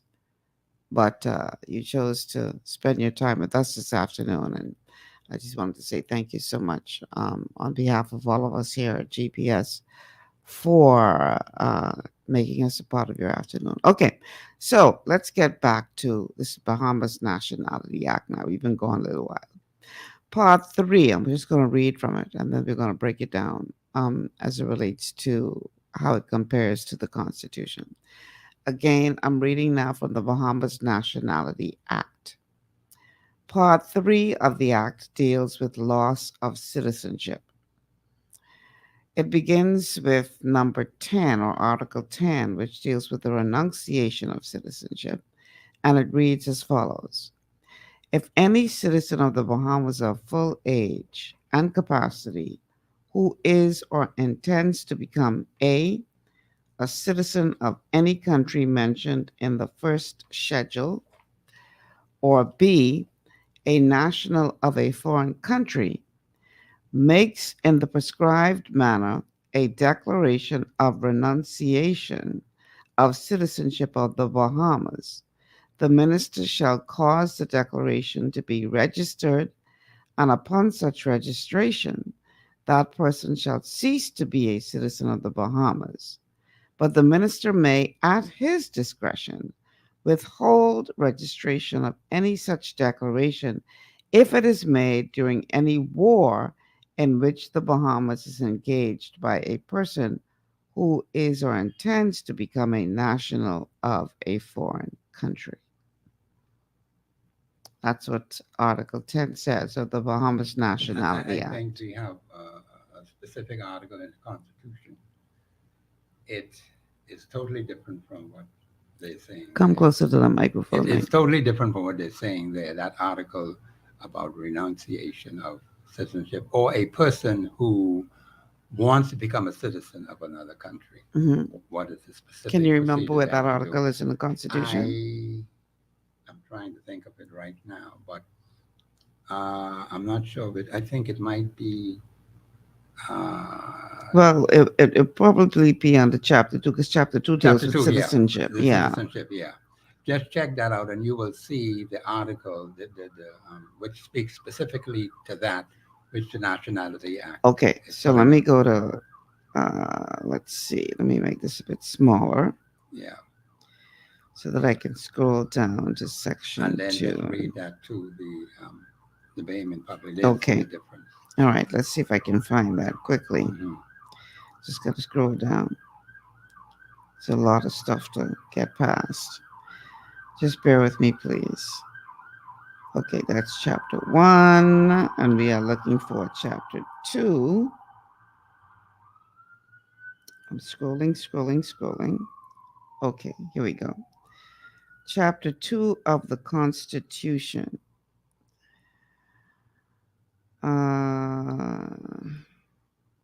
Okay, here we go. And it's kind of long. Yeah, each you see you have several articles in there. Right. That's Now, specific, yeah. as it relates to renunciation of citizenship under Section 2 of the Constitution, let's see, person born outside, persons born outside. Let's see, deprivation of citizenship and renunciation of citizenship. You want me to read both? Yes. Okay. So I'm reading now from the Constitution. That's the real thing. Okay, this is the real deal. This is the one that's the supreme law. That's what the man say. As it relates to deprivation of citizenship, it says, if the Governor General is satisfied that any citizen of the Bahamas has at any time after 9th July 1973 acquired by resignation, naturalization, or other voluntary and formal act other than marriage the citizenship of any other country, the Governor General may by order deprive that person of his citizenship. That's one. That's 11.1. 11.2 says, if the Governor General is satisfied that any citizen of the Bahamas has at any time after 9th July 1973 voluntarily claimed and exercised in any other country any rights available to him under the law of that particular country, right, being rights accorded exclusively to its citizens, the Governor General may by order deprive that person of his citizenship. Yes. Now, shall I read 12? That 12 deals with renunciation of citizenship. Okay. Yes. So this is what they're talking about Yes. now, about a citizen, Right. Okay. So Article 12 of the Bahamas Constitution says, any citizen of the Bahamas who has attained the age of 21 years and 2A is also a citizen or a national of any other country, or B, intends to become a citizen or national of any other country, shall be entitled to renounce his citizenship of the Bahamas by a declaration made and registered in such manner as prescribed, provided that A, in the case of a person who is not a citizen or a national of any other country at the date at registration of his declaration or renunciation, if he does not become such a citizen or national within 6 months from the date of registration, he shall be deemed to have remained a citizen of the Bahamas, notwithstanding the making and registration of his declaration and renunciation. Yes. And B, the right of any person to renounce his citizenship of the Bahamas during any period when the Bahamas is engaged in any war shall be subject to such exceptions or qualifications as may be prescribed in the interest of national security or public policy. Right. Now you'll notice now, you see what the Constitution is saying. Mm-hmm. Article 11 and Article 12, and you see what they're saying in Article 10. Right. See, this is where... Come closer to the microphone. This is where the confusion comes in. Because you have he talks about the Governor General. Mm-hmm. They talk about the minister. Now, right. which is it? The Governor General. So according to the Constitution, it's the Governor General that has these powers. And according to the Nationality Act, it's the minister who got the power. Yeah. So I'm just saying, you see, this is what creates the problem. The Governor General had it from July the 10th, 1973, straight through. Mm-hmm. That's what the Constitution say now. Until such time as it changed, well then fine. You have to work with it. Mm-hmm. But now they got this piece of this document. Let me be nice about it. This document here, mm-hmm. talking about the minister. Mm-hmm. Okay? And the Constitution is very specific. It says within 6 months, the fellow may decide, have a change of mind. Okay. And he said, well, I ain't fooling with that crap no more. I will remain. I's a Bahamian. I's a Bahamian, mm-hmm. yes. So he has 6 months to kind of clear his head. Right. And it would be, in spite of the fact that he went through all of that, it Mhm. would be as if it never happened. Okay. That's like the Constitution says something is null and void. Right. So even though he went through all of that, he changes his mind within 6 months. Boom. Mhm. No problem. You're still a Bahamian citizen. Right. But the Nationality Act doesn't say that. And so Okay. this is where the confusion comes in, because you have something that has been passed Mhm. and the power is now in the hand of the minister, whereas when we look at the Constitution, it says something totally different. Right. That's where the conflict comes in. And so Bahamians need to see these things. And when you examine any act passed in the House of Assembly, compare it with your Constitution. Mhm. That's how you will know whether the government is constitutionally sound, yes or no. In this case, they got something totally different. Mhm. And they've been working with this for 50 years. I've heard several activist groups talk about taking a class action lawsuit against the government to make them follow the Constitution. If such a thing were to happen, what are your thoughts as to how successful it can be? And did the recent ruling by the Privy Council, as it relates to Bahamian men being able to, single Bahamian men who had children with foreign women within the Bahamas, Yes. being able to pass on their citizenship, and the Privy Council pretty much said, listen, I don't know what y'all come to us for. What's in your Constitution, just follow your Constitution. Exactly. So clearly that case showed where people did decide to take the government to task and say, okay, wait a minute now. Yeah, this may have been the practice that we've been following for all of this time, but that's not what the Constitution says. And we're going to fight this all the way to the Privy Council. Yes. So they go all the way to the Privy Council, and the Privy Council say, no, you're right. That's not what your Constitution says. Yes. So with that in mind, we now have precedents where we see where somebody has taken a legal avenue towards correcting a wrong. Yes. Do you believe that that precedent should give hope to these activist groups who are now talking about taking some kind of class action lawsuit against the government? I think action ought to be taken. Okay. Because what is happening is not constitutionally sound. Mm-hmm. And you're going to find that there's much more available to the Bahamian people in this particular matter. Now, Article 6, of course, that's a different article from this particular thing that's happening here, because what you have is the government giving out citizenship. Right. Contrary to the Constitution. Right. In that case, you had with a single Denied. fathers, Yeah. right, and their children were denied Right. their constitutional rights. Mm-hmm. And they did it for more than half a century. Mm-hmm. So, yes, I think it would be a good thing for that to happen, because that's one way you could stop the government now. You have to take them to court. Mm-hmm. That's a legal challenge you have to fight. And you got to get all your facts together Mm-hmm. to make sure that your case is airtight. And I think there's tremendous evidence out there Mm-hmm. to cause this to stand up very strong. Because when you come to the Nationality Act, it will have no standing in law. Okay. And so I think it's what happened with Article 6 is a good example as to where these activists, and they're serious about it, get their house in order and take action against the government. Mm-hmm. That is a way one way to deal with the government. Okay. All right. Interesting. Very interesting indeed.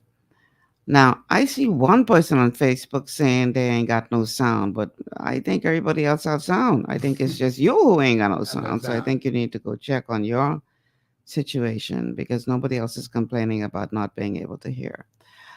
Okay. Let us take a break. Yes. And then on the other side of the break, we're going to see how far we can get. Yes. We won't have a whole lot of time. Because we only have, 15 minutes left in the show. Right. So let's take this break, and then we will see how far we can get. Um, I don't know if it would make sense to start on Article 11 of the Constitution at that point, because Article 11 of the Bahamas Nationality Act, which seems quite lengthy actually. Yes. Looking at it now, it is very long. You're looking at Article 11 of the Nationality Act has, wow, 9 different what do you call these? Sections? Sections, Yeah. So I don't know how many of them we'll be able to get to in this short space of time. But let's take this break, and then when we come back, we'll continue with our masterclass on the Constitution. This is GPS. Global Paradigm Shift will return after this. Blood sugar levels play a key role in your appetite, weight gain, and overall health. When you have a blood sugar spike, you can feel confused, dizzy, and even have increased cravings. Eating carbohydrates, sugary or fatty foods, and not exercising can all cause blood sugar spikes. But now you have help in managing blood sugar levels. Sweeties by Longevity was designed to help support healthy blood sugar levels, so you can power through your day. It's a synergistic blend of minerals, herbs, and nutrients that have been proven to support healthy blood sugar levels. Sweeties includes chromium, an essential trace mineral that's known for its contribution to healthy blood sugar levels and improved metabolism of carbohydrates, fats, and proteins.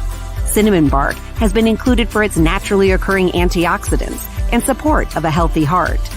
And we've even added gymnema. It's been used in Ayurveda for centuries to help promote healthy blood sugar. All the ingredients in Sweeties work together to give the best support available for blood sugar control. Sweeties, the blood sugar support supplement from Longevity that helps control cravings and manage blood sugar levels through your day. To learn more, contact your Longevity associate. Welcome to Sunshine Auto, the hardest place on the planet for rims, tints, and tires. We are your auto superstore for rims, Lexani, Azaras, Trueform, Western, Lux, Fuel, Tracklight, Tough, Rough Racing, Velocity, Mud, All-Terrain, and low-profile tires. Cars, homes, and commercial window tinting. At Sunshine Auto, we put God first and customer is king. Blessed love. As you age, factors like health, weight, diet, and lifestyle can all impact your bones, joints, and general mobility. Even everyday exercise can lead to wear and tear on your body. Over time, you might start to experience stiffness or pain due to damaged joints or connective tissue. Ultimate Glucogel by Longevity was created to help you limit the effects of wear on your joints. It delivers a daily dose of collagen-rich gelatin your body needs for joint elasticity and maintenance. Ultimate Glucogel contains a 1-to-1 ratio of gelatin and glucosamine sulfate, which is a key building block of your bone matrix, cartilage, ligaments, tendons, and connective tissue. Gelatin's unique blend of amino acids not only help with muscle and joint health, but also has been shown to provide additional benefits for the brain, skin, and hair. Ultimate Glucogel. Natural, optimal daily support for joint health. To learn more, contact your Longevity associate.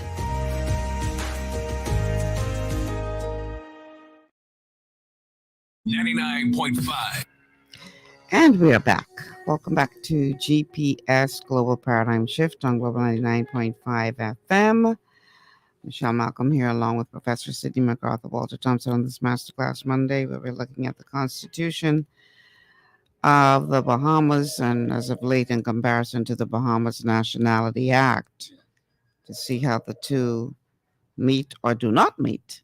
That's correct. And with the understanding that the Constitution of the Bahamas is the supreme law.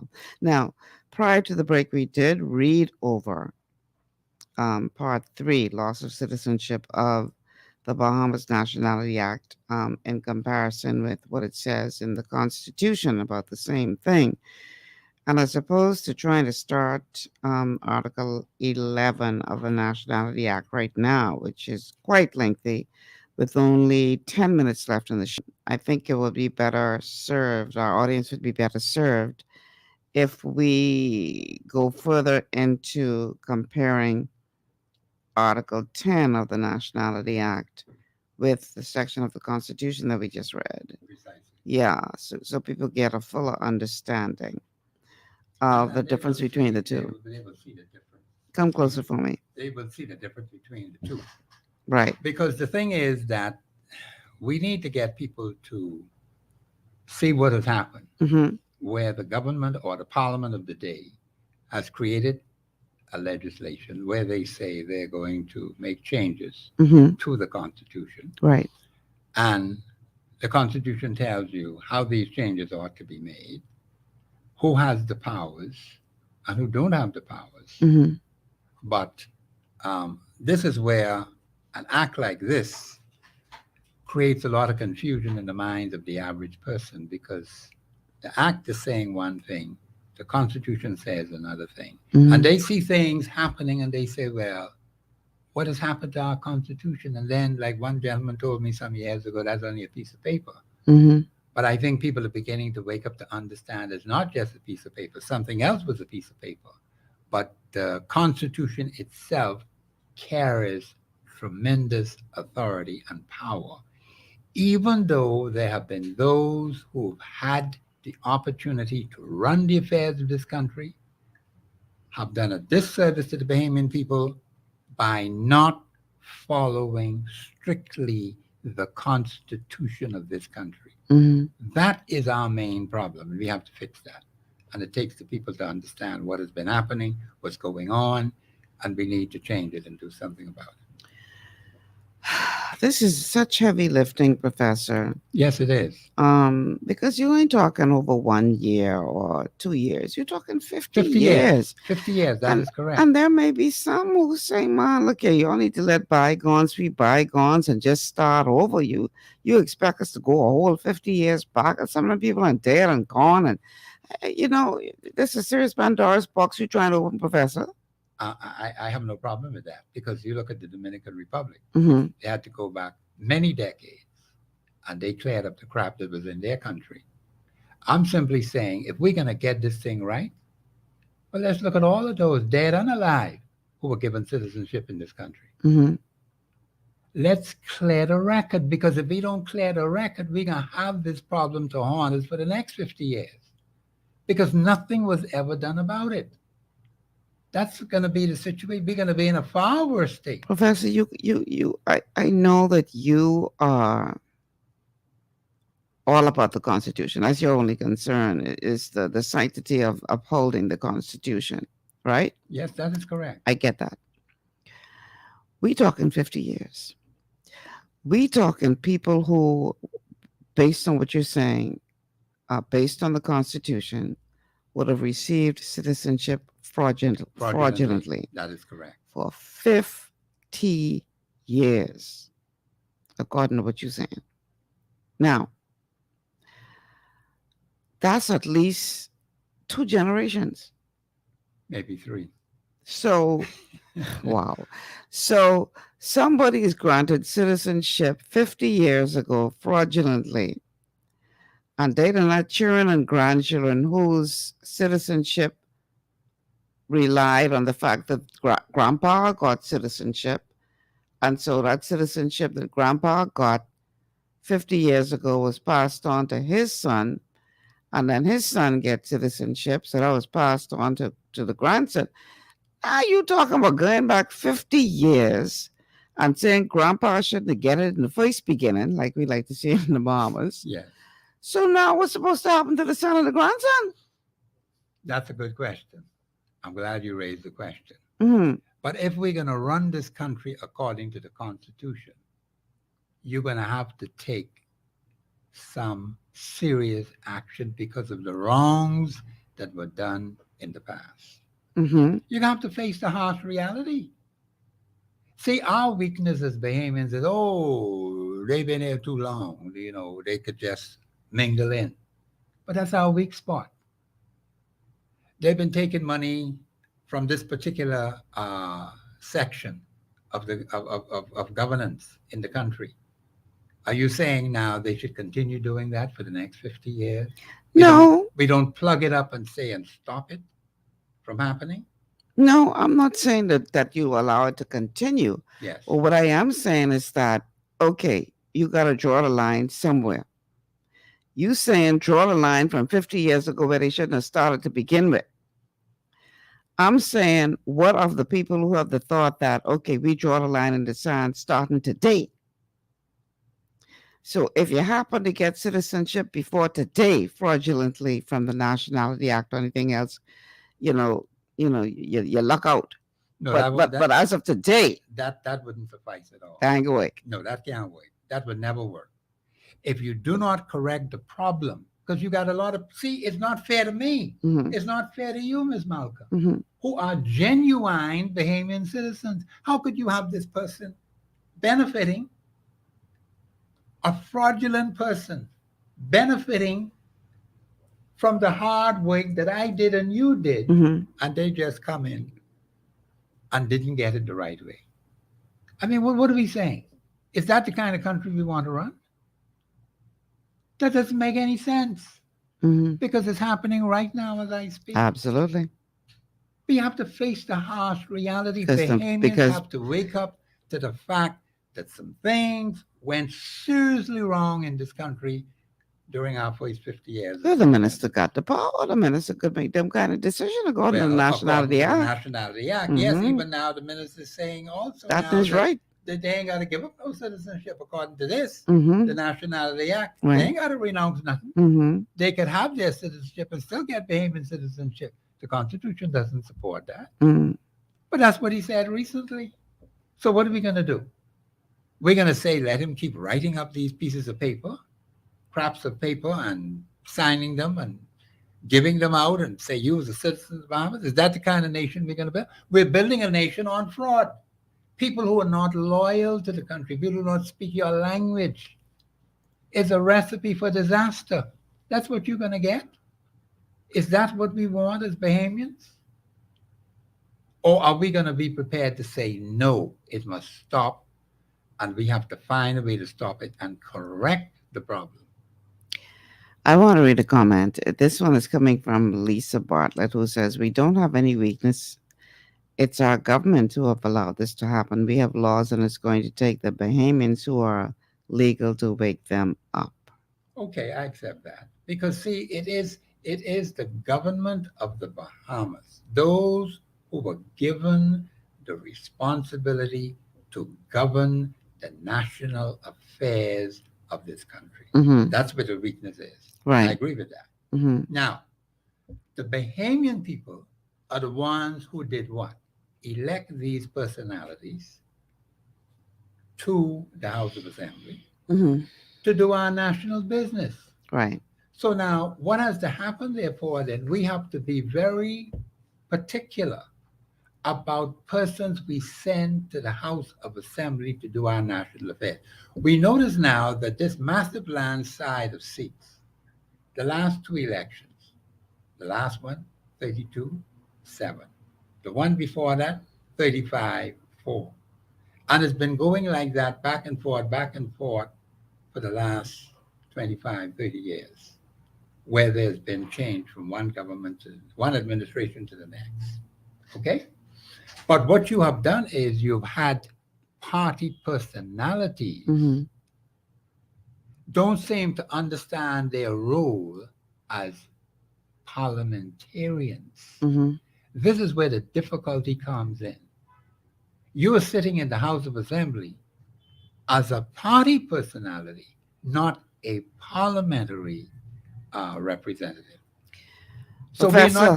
we're not getting parliamentary representation. Professor, it's 4:00, believe it or not. Oh wow, we're gonna go. Yeah, we gotta go. We gotta go. Yes. Wow. Wow. Okay. We will be back, God willing, God willing, next week, Monday. I pray he keep you and he keep me. Yes, ma'am. And that we'll have an opportunity to come back and go over this some more.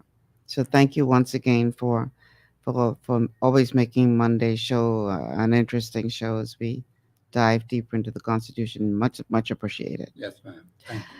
All right, guys, it's 4:00. Got to get out of here. Tomorrow is Tuesday, so we will have another thought-provoking show planned for you. Until then, I'm Michelle Malcolm. Thank you so much for tuning in, everybody. Have a good afternoon and take care.